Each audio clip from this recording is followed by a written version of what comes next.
এই বাজেটে সরকারের প্রস্তাবনা আপনাদের সামনে এসেছে। বাজেট পেশ করার আগেই আমরা একটা ছায়া বাজেট পেশ করেছিলাম। বিভিন্ন পত্রপত্রিকা, গণমাধ্যম, আপনাদের সহযোগিতায় আমরা কিছু কিছু বিষয় উপলব্ধি করতে পারছিলাম যে এই বাজেটটা কেমন হবে, কোন কোন জায়গায় বিরোধী দল হিসাবে আমাদের ভূমিকা রাখার সুযোগ থাকবে। এগুলা চিন্তা করেই আমরা একটা ছায়া বাজেট দিয়েছিলাম এবং সেখানে কতিপয় বিষয় আমরা জাতির সামনে তুলে ধরেছিলাম। আমরা যেমনটা ধারণা করেছিলাম এই বাজেটটি এর কাছাকাছি হয়েছে। বাজেট পেশ করতে গিয়ে মাননীয় অর্থমন্ত্রী বলেছেন যে অতীতের সকল বাজেটের চাইতে এর আকার বড়, আয়ের লক্ষ্যমাত্রাও বড়, ব্যয়ের লক্ষ্যমাত্রাও বড়। অতীতের ধারাবাহিকতায় এই বাজেটেও ঘাটতি আছে এবং ঋণ নিতে হবে। উৎস তিনটা: আভ্যন্তরীণ খাত, বৈদেশিক ঋণ এবং বৈদেশিক অনুদান। এর বাইরে থেকে আর নেওয়ার কোনো সুযোগ নেই। তৃতীয় বিশ্বের একটা দেশ হিসাবে আমরা এখনো আমাদের অর্থনীতিকে সুদৃঢ় ভিত্তির উপর দাঁড় করাতে পারিনি। এর কারণ এটি নয় যে আমাদের সম্পদের অভাব, বরঞ্চ এর মূল কারণ হচ্ছে আমাদের ভিশন এবং সততার অভাব। একটা জাতি 54 বছরে 55 বছরে কোথায় গিয়ে পৌঁছবে এটা জাতি ঠিক করে না। জাতিদেরকে যাদেরকে ম্যান্ডেট দিয়ে নেতৃত্বের দায়িত্ব দেয়, দেশ পরিচালনার দায়িত্ব দেয়, এটা ঠিক করারও দায়িত্ব তাদের। গরিব মানুষ, প্রান্তিক ব্যবসায়ী, মুদির দোকানদার, তাদের উপরে উৎসে বা অগ্রিম কর আরোপ করা হয়েছিল, মানে প্রস্তাবনা এসেছিল। আমরা তার বিরোধিতা করেছি, এটা আউট হয়ে গেছে। অবশ্য মাননীয় অর্থমন্ত্রী প্রাইভেটলি বলেছেন যে এটা ভুল ক্রমে এসে গেছিল, আমরা এটা আনতে চাইনি। তো যেভাবেই হোক এসে গেছে, তো হাউজে তো এসে গেছে, এর বিরুদ্ধে আমাদের অবস্থান ছিল। কিন্তু কিছু জায়গায় আমরা ওনাদের মানে হয়তো বোঝাতে সক্ষম হয়নি। ফিসকাল ইয়ার, হ্যাঁ না আসতেছি, ফিসকাল ইয়ার আমাদের দেশে জুলাই টু জুন, 1 জুলাই থেকে 30 জুন পর্যন্ত হলো ফিসকাল ইয়ার। আমাদের দেশে একটা দানব আছে, উন্নয়নের দানব। এটা 9 মাস খাতা মুড়ি দিয়ে ঘুমায়, শেষের 3 মাস গা ঝাড়া দিয়ে চলে আসে। এসে এমন গতিতে কাজ শুরু করে, ঝড়ের গতি। 9 মাসে 42%, 3 মাসে 50%। এবং তখন কি হয়? বৃষ্টি জোরে জনগণের টাকা পানির সাথে মিশে যায়। লুটপাট, অপচয়, হজম। কেন এটা করতে হবে তার কোনো যুক্তিকতা নাই। আমরা বলেছিলাম আমাদের আবহাওয়া এবং সিজন অনুযায়ী এটা হোক জানুয়ারির 1 থেকে ডিসেম্বরের 31। আমাদের সম্পদ পানি হয়ে হারিয়ে যাবে না, ভেসে যাবে না। এই সময় খাল খনন, নদী সংস্কার, বাঁধ দেন, সব কিছু এই সময়। পরে গিয়ে যখন খুঁজ পাওয়া যায় না, বলে যে এটা জোয়ারে ভেসে গেছে। তো এটা কোনো সমাধান আমরা পাইনি। আমরা বলেছিলাম সূচনা কর আগে ছিল 5%, এটা এখন প্রস্তাবনা করা হয়েছে 10%। এটা প্রান্তিক মানুষের জন্য বড় কষ্টের।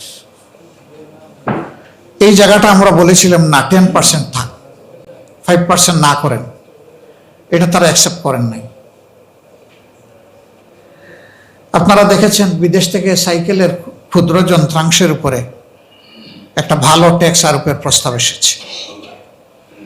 আমরা এটা তুলে দিতে বলেছিলাম। অর্থমন্ত্রী সাহেব তার সমাপনী বক্তব্যে বললেন যে সুনির্দিষ্ট প্রস্তাব পেলে ভালো হতো। আমরা প্রস্তাব দিয়েছি, ওনারা আশ্বাস দিলেন যে এখন তো আর এটা বিলে আনা যাচ্ছে না, আমরা এসআরওর মাধ্যমে এটা বাস্তবায়ন করব। না না, আমি বলতেছি, আমাকে বলতে দেন, আমি বলবো, যেটা একেবারে ভুল হয়ে যাবে তখন লুকমা দিন। তো এরপরে আলহামদুলিল্লাহ হাউজে এটা বলা হয়েছে যে এসআরের মাধ্যমে এটা অ্যাকসেপ্টেড। এই জায়গায় আমরা ধন্যবাদ জানাই। কেন আমরা সাইকেলের খুচরা যন্ত্রাংশের উপরে এটা ওয়েবার চাইলাম? আমরা এই কারণে চেয়েছি, এইটা ব্যবহার করেন অতি স্বল্প আয়ের মানুষেরা, আর ব্যবহার করেন যে সমস্ত মানুষের ফিজিক্যাল এক্সারসাইজের জন্য দরকার একটা বয়সের প্রান্ত সীমায়। এটা কোনো বড় লোকেরা ব্যবহার করে না, এটা নাম্বার 1। নাম্বার 2, এগুলা শুধু দেশে ব্যবহার হয় না, বিদেশেও রপ্তানি হয়। এটা একটা ক্ষুদ্র শিল্প, এটাকে প্রমোট করলে বহু মানুষের কর্মসংস্থান হবে এবং বৈদেশিক মুদ্রাও আমরা অর্জন করতে পারবো। কিন্তু অতিরিক্ত কর যদি আরোপ হয় তাইলে বিদেশের চাহিদা আমরা মেটাইতে পারবো না, তখন কম্পিটিশনে আমরা টিকবো না। ধন্যবাদ, এটা তারা গ্রহণ করেছে। এই যে বাজেটটা এসেছে, বলা হচ্ছে সর্বকালের সর্ববৃহৎ বাজেট, কিন্তু আমরা যদি মানি অ্যান্ড মার্কেট ইনফ্লেশনের কথা চিন্তা করি তাহলে এটাকে সর্বকালের সর্ববৃহৎ বাজেট বলা যাবে না। অনেকটা বাজারের সাথে এটা সঙ্গতিপূর্ণ। বড় বাজেট করা কোনো অপরাধ নয়, একটা জাতির ভিশন থাকলে বড় বাজেট লাগবে। চ্যালেঞ্জটা কয়েক জায়গায়। একটা হলো বাজেট বাস্তবায়নের সক্ষমতা, এর চাইতে বড় হলো দুর্নীতি। এই দুই জায়গায় যদি বড় সংস্কার আনা না যায়, বাজেট হবে কিন্তু বাজেটের প্রকৃত সুফল জনগণ পাবে না। এই বাজেট থেকেই তো 28 লক্ষ কোটি টাকা 15.5 বছরের বিদেশে চলে গেছে। যদি এই দুই জিনিসের সংস্কার না হয়, আবার যাবে। এই বাজেট বাস্তবায়নের সক্ষমতা শুধু এনবিআর এর না, এনবিআর তো হইল আমাদের কালেক্টরস, কিন্তু এক্সিকিউশন তো এক্সিকিউটিভ ডিপার্টমেন্টের উপর। এর সাথে একদম প্রান্ত লেভেলে গ্রামের একজন ওয়ার্ড মেম্বার এবং কোনো প্রজেক্ট হয়ে থাকলে সেই প্রজেক্ট কমিটি জড়িত। আমি এবারকার অভিজ্ঞতা বলি, একেবারে শেষের দিকে এসে আমরা শুনলাম যে সরকারি দলের সংসদ সদস্যদেরকে কিছু অ্যালোকেশন দেওয়া হচ্ছে, আমরা কিছু জানি না। এরপরে যখন আমাদের পক্ষ থেকে উদ্যোগী হয়ে আমরা জানতে গেলাম, তখন সত্যতা খুঁজে পেলাম। তো আমরা এটাও বললাম যে ট্রেজারি কি শুধু সরকারি দলের লোকেরাই ট্যাক্স দেয় নাকি সারা দেশবাসী দেয়? যদি সারা দেশবাসী দিয়ে থাকে তাহলে বিরোধী দলের নির্বাচিত এমপিদের, এরা কি এই দেশের নাগরিক না? তাদের নাগরিক অধিকার তো কেউ হরণ করতে পারে না। আমরা পেলাম জাস্ট সাকরাতুল মৌতের হালতে, ঈদের 4-5 দিন আগে তাড়াহুড়া করে এইটা দেন, ওইটা দেন, ওইটা দেন, এবং পরিমাণের দিক থেকে সরকারি দলের সমান না। আমরা সংসদে জানতে চাইলাম যে সরকারি দলকে কি দেওয়া হয়েছে, আমরা কি একটু জানতে পারি? তার আর এটা জানাইলেন না, নিজের একে অন্যের দিকে তাকাইয়ে একটু মিষ্টি হাসি দিলেন। এই মিষ্টি হাসিতে বিরোধী দলের নির্বাচিত সংসদ সদস্যদের সংসদীয় এলাকার জনগণের এই হাসির সাথে অধিকার কিন্তু মিলাই গেল। অথচ বৈষম্যের বিরুদ্ধে ছিল 24-এর গণ-অভ্যুত্থান। সে বৈষম্য কেন হবে? আমরা আশা করতে চাই ভবিষ্যতে আর কোনো বৈষম্য হবে না, এবং আমরা চেষ্টা করব আমাদের চোখ কান খোলা রাখার। সরকার যত ভালো কাজ করবে ভেহিমেন্টলি সাপোর্ট দেব, কিন্তু যদি অধিকার নিয়ে সরকার কোনো অন্য কিছু করেন, টানাটানি করেন, আমরা কিন্তু এটা ছেড়ে দেব না। আমাদের অবস্থান এই ক্ষেত্রে একদম স্পষ্ট। বাজেট গতকাল পাশ হয়েছে, আজকে থেকে বাস্তবায়ন শুরু হবে। 61টা আইটেমে কর একদম সর্বনিম্ন পর্যায়ে নিয়ে আসা হয়েছে অথবা প্রত্যাহার করা হয়েছে। আমরা দেখতে চাই বাজারে এর প্রতিফলন। এই প্রতিফলন যেদিন আমরা বাজারে দেখব, আমরা বুঝবো যে এর সুফল জনগণের জন্য।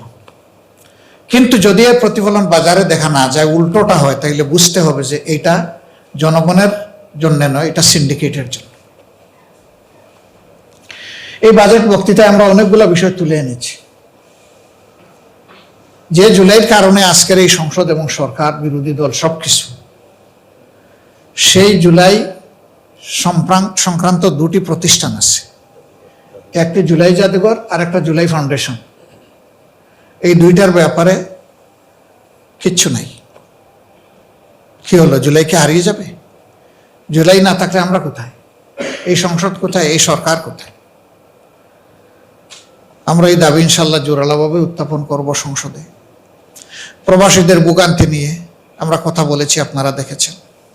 আজকে খবর পেলাম যে একদল আমার বিরুদ্ধে খেপে গেছে। আমি কেন বললাম মালয়েশিয়া 85,000 টাকায় লোক পাঠাতে হবে, দালাল যারা তাদেরকে আইনের আওতায় আনতে হবে? আমি কি দালালের কোনো তালিকা দিয়েছি আপনাদের জানা মতো? আমি কি কোনো সংস্থার কথা বলেছি আপনাদের জানা মতো? বলি নাই। তাইলে কিছু লোকের গায়ে এত কষ্ট লাগে কেন? তার মানে একজন বলল যে আপাতত তারা থামিয়েছে। আমি বললাম যে ওয়েলকাম করব, তারা বলুক, তারপরে আমার কাছে কিছু খতিয়ান নম্বর, দাগ নম্বর আছে, ওইগুলা সহ বলে দেব। জনগণের পক্ষে কথা বলতে গিয়ে কোনো সিন্ডিকেটের কোনো হুমকির তোয়াক্কা করব না ইনশাল্লাহ। এটা শুধু মালয়েশিয়া না, সারা বিশ্বে আমাদের এই গরিব লোকগুলোকে নিঃস্ব করে দেওয়া হয়। এরপরে তারা প্রতারিত হয়, সেখানে আবার গিয়ে দেখা যায় যে তার ওই ভ্যালিডিটিটাও নাই, জেলে থাকে। তা আমরা কি এগুলা নীরবে গিলবো আর হজম করব, দেখতে থাকবো? না, এগুলার বিরুদ্ধে আমাদের লড়াই চলবে। আমরা কি করতে পারবো? আমরা সংসদের ভিতরে চিৎকার দিব, আওয়াজ তুলব, বাহিরেও আপনাদের সাথে নিয়ে আওয়াজ তুলব। একটা জিনিস খুবই পরিষ্কার করতে চাই, আমরা এই সংসদকে গান বাজনার সংসদ হিসাবে দেখতে চাই না, একটা দায়িত্বশীল সংসদ হিসাবে দেখতে চাই। প্রতি মুহূর্তে জনগণের ট্যাক্সের 2,74,000 টাকা ব্যয় হয় সংসদ চলার সময়। কারো যদি ওই রকম কিছু করার খেয়াল থাকে, একটা ওপেন এয়ার স্টেজ সরকার করে দেব, ওখানে গিয়ে করুক। সংসদের ভিতরে না, নিজের টাকায় করুক। সংসদের ভিতরে দায়িত্বশীল আচরণ করতে হবে, জনগণের সমস্যা এবং তার সমাধান নিয়ে কথা বলতে হবে, জাতিকে স্বপ্ন দেখাতে হবে, স্বপ্ন বাস্তবায়নের রূপরেখা দিতে হবে, জাতীয় দাবি আকাঙ্ক্ষা এবং অভিপ্রায়কে সর্বোচ্চ গুরুত্ব দিয়ে এখানে পারফর্ম করতে হবে। যখন আমাদের সংসদ সেই রকম হবে, মিউচুয়াল রেসপেক্টের ভিত্তিতে, কাদা ছুড়াছুড়ি এবং চরিত্র হনন বাদ দিয়ে, তখন এই সংসদ হবে জনগণের সংসদ সত্যিকার অর্থে।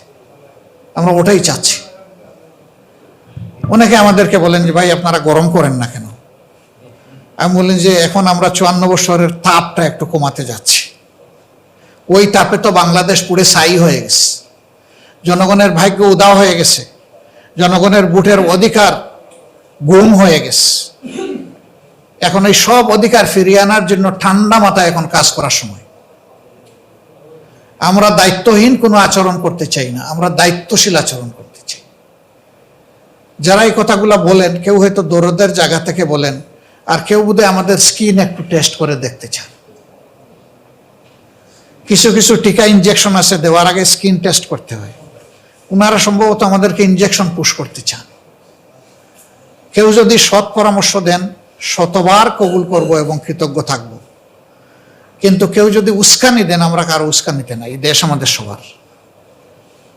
একটা স্টেবল সোসাইটি ফর্ম না হওয়া পর্যন্ত বিশ্ব দরবারে আমরা কোমর সোজা করে, মাথা সোজা করে দাঁড়াতে পারবো না। এই স্টেবল সোসাইটি একা সরকারি দল করতে পারবে না। যদি তারা এটা ধারণা করেন, ভুল করবেন। এখানে অবশ্যই বিরোধী দলকে আস্থায় নিয়ে একসাথে কাজ করতে হবে। আমরা সেটাই চাচ্ছি। অতএব আমাদের ভূমিকা নাইদার গরম নর নরম, আমাদের ভূমিকা হবে লজিক্যাল, যেটা হওয়া উচিত সেটা ইনশাআল্লাহ। আপনারা আমাদের এই কথাগুলো ইনশাল্লাহ ছড়াই দেবেন। হ্যাঁ হ্যাঁ, আমরা ইতিমধ্যে আপনারা জেনেছেন যে আজকে থেকে 36 দিনের কর্মসূচি ঘোষণা করেছি। আমরা এই কর্মসূচিগুলো বাস্তবায়নে আপনাদের সহযোগিতা চাই। আমরা আশা করি জুলাইতে আমাদের শহীদদের ত্যাগ, আহত পঙ্গুদের কান্না এবং জনগণের চাহিদা উঠে আসবে ইনশাআল্লাহ। একটা বৈষম্য মুক্ত, দুর্নীতি মুক্ত, চাঁদাবাজ মুক্ত, সুশাসনযুক্ত, মানবিক একটা বাংলাদেশ, একটা মর্যাদাপূর্ণ বাংলাদেশ গড়ার জন্যই আমাদের এই প্রয়াসগুলো।